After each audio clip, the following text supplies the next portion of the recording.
we're going to spend quite a lot of time talking about sine and cosine graphs and how to transform them. All those transformations you learned in Math 111 are going to show up again, but they're really, really specific in terms of sine and cosine, so we have our own language and notation around them. So in general, you're going to have a formula that looks something like this. F of x, or g or h, or whatever, equals a times sine of, that looks like a w, but it's actually an omega, lowercase,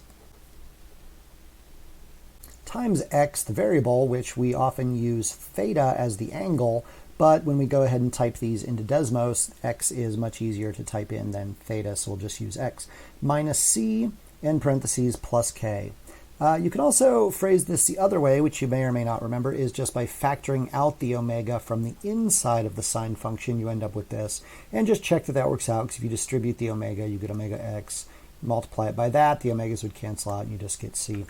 So just quickly, the components here are going to be the amplitude is A, that's the vertical stretch or compression. It is multiplied by the function out front here. K is the midline or the vertical shift. That's what you're adding on to the end to shift it up and down.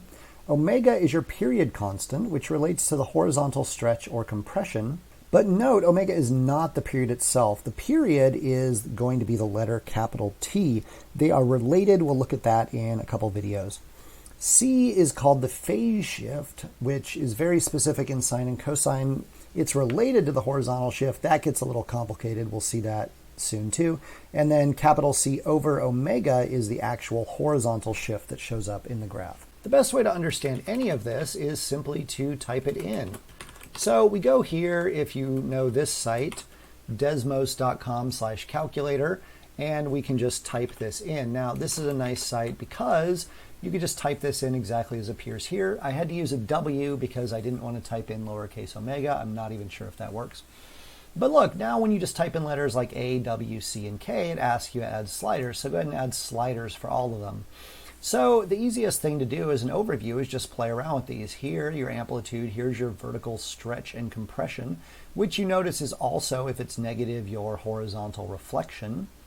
Your omega relates to the period. You can see the period, you can get very, very small, so the waves are very tightly packed, or you can have very, very long waves. C relates to your horizontal shift, so you can see what's happening here. It shifts it left and right.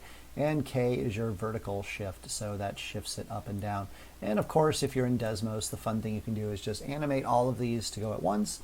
Another word about sliders in Desmos is if you want them to stay within a very specific bound. For instance, we usually want omega to be positive, so you can just pause that, go in here and edit. You want it to go from 0 to 40 by 1s. You can do that, and then we play again, and we can see what happens there.